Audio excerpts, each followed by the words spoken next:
What's good, YouTube? It's your man BG Tech Life, and today we're gonna go over some simple tips for saving battery life and getting more effective battery life. I'm using my S22 Ultra. Some of these tips may be applicable to some other Samsung devices and other devices, period. But today we're gonna focus on the S22 Ultra.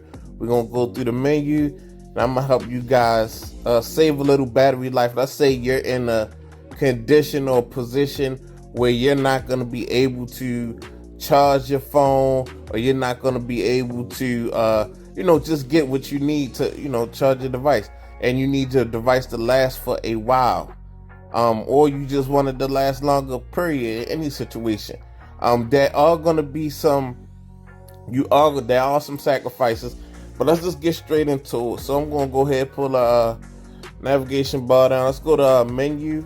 Go on the menu. Under menu, where we're gonna go is first we're gonna go to display. Display has a lot to do with your battery life, guys. The display affects battery life because it's such a large display on this device. So all my settings are set for maximum just usage. I want the brightest display. I just want all the brightness. I want everything out of the display. Like, I don't care about battery life. Like, I want to get the best out of the phone 24/7. I'm near a charger, so it doesn't really matter to me.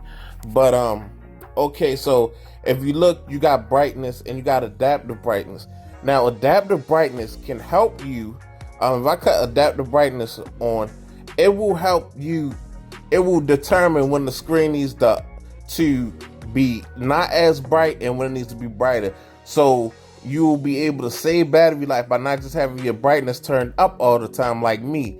But adaptive brightness, if you cut it on, your screen will start to adapt to different scenarios. Like, if you're in a dark room, your screen doesn't have to be as bright. If you're outside, then it'll brighten up. And you'll save battery life. Instead of your screen being bright the whole time, it adapts to the surroundings. I don't use that. As you can see, I just like my screen turned up all the time. And now we have motion smoothness, guys. Motion smoothness, that has to do with the refresh rate of the screen, guys. So with all the scrolling and things of that nature, these newer devices, a lot of them boast 120 hertz display. This device does too. Most devices, older devices just a year or two ago, mostly all had 60 hertz display. Regular screens, regular monitors mostly have 60 hertz display, unless they some type of gaming deal. But with this 120 hertz display, it can actually destroy some of your battery life, because the screen is moving so fast, and the screen is always trying to adapt to different things, and is a higher refresh rate, so it's more intense. It's calling on the processor more. So if you don't mind a low refresh rate, 60 hertz, you can take it to 60 hertz and you can be good right there, guys. You can take it to 60 hertz and you'll get more battery life. It's less intense, it's less hard on the phone, and less for the battery. But I'm gonna roll with the adaptive. Like I said, I want everything out of the phone. I'm not really worried about the battery life. But if you don't mind that 60 hertz, which is normally, what your iPhone 11 or your iPhone 12 is, you can just use that and save and get the battery life instead. So let's move on. Screen resolution, guys. Now, screen resolution. When you get this phone out of the box, the display is set at Full HD, which is 1080. But you can bump this display is a 2K display. You can bump it up to 1440, which, as you can see, I have it bumped up. I want every pixel that I can get. The lower the resolution, the more battery life you save. You can go down all the way down to a 720 display on this device, guys. And if you're not a person if the device in 1080, to me, it's hard to tell the difference between 1080 and 1440, because the display is just so good. The AMOLED looks good. It looks great in 1080. So if your eyes really can decipher and you really don't mind and you would rather have battery life, you could drop your screen down all the way to 720 and use this device and just reap the rewards in battery life, guys. So that's another thing you can do. All right. Yeah, so I'm gonna leave mine at 1440 because I want everything the phone's got constantly. Battery and device care. So we have battery and device care. Let's go ahead and click on that battery and device care. It talks about storage memory and device protection. So right now I have no battery or security issues, nothing sucking up my battery usage. Let's go into battery, guys. Power saving. If you're not going to be using your device and your device is going to be put up for a while, guys, or you're in a situation where you know you're not going to pick up your device, let's say you're a barista at Starbucks and it's crunch time. You know for a couple hours you're not going to be using your device. So when you set your device to the side, you can cut on power saving. Just the power saving mode. Normally this mode will kick in when your device gets to a certain limit. Or it gets to a certain percentage. Like I think it's 10%.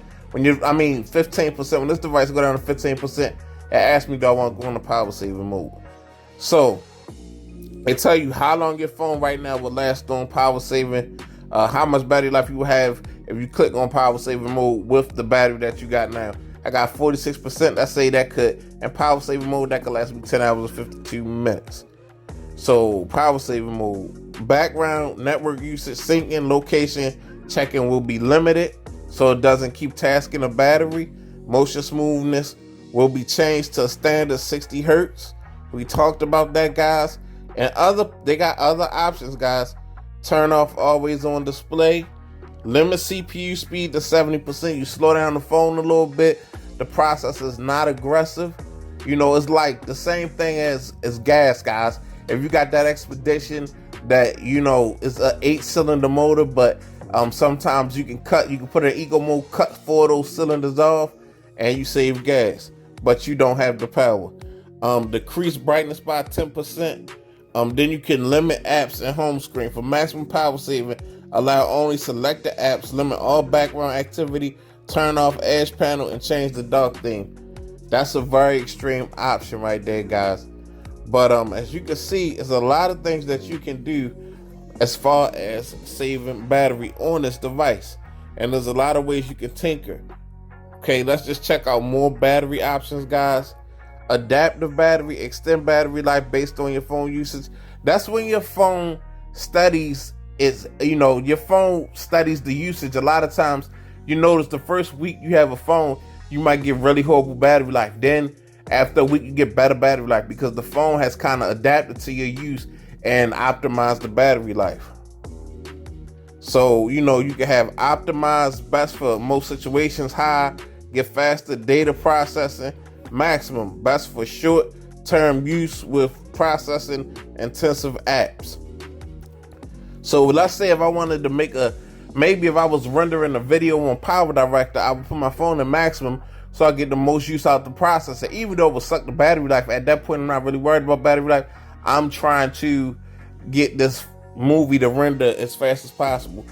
So yeah, you can do different things, guys, with the process. I'm gonna keep mine in optimize. I like how that runs. I have no problem with that, guys. So okay, slow charging. We're gonna have all that fast charging, super fast charging, the fast wireless charging. I keep that on. And then you have another option at the bottom, guys, where you can protect the battery. That makes it won't let you charge your battery up to 100%, and that charging your battery up to 100% sometimes kind of wears on the battery. So you charge the 85%, you can get more charges than with less wear on the battery, guys. And that that's optional. Like I say, if you're in a position like me where you're not worried about battery life, you can do that. Everybody's not going to want to do that. I'm not going to do that because 9 times out of 10, that's if you're a long-term user of this phone, you're going to have it for a long time. I'll probably, I get my phones yearly. So when the next note come out, I'll probably have the next note. And I can't see me damaging my battery that much in a year where I need to protect it by only charging it to 85%. But if you're going to keep this phone for a couple years and you really want to keep it pristine and keep the battery operating optimal, maybe this is something you should try out. You cut on the protect battery mode. But these are just some things that I'm suggesting to you guys. Hopefully this help you with your battery life on your Samsung Galaxy S22 Ultra, or any late model Samsung phone. A lot of them have these options, guys. So thanks for watching. Follow me on YouTube.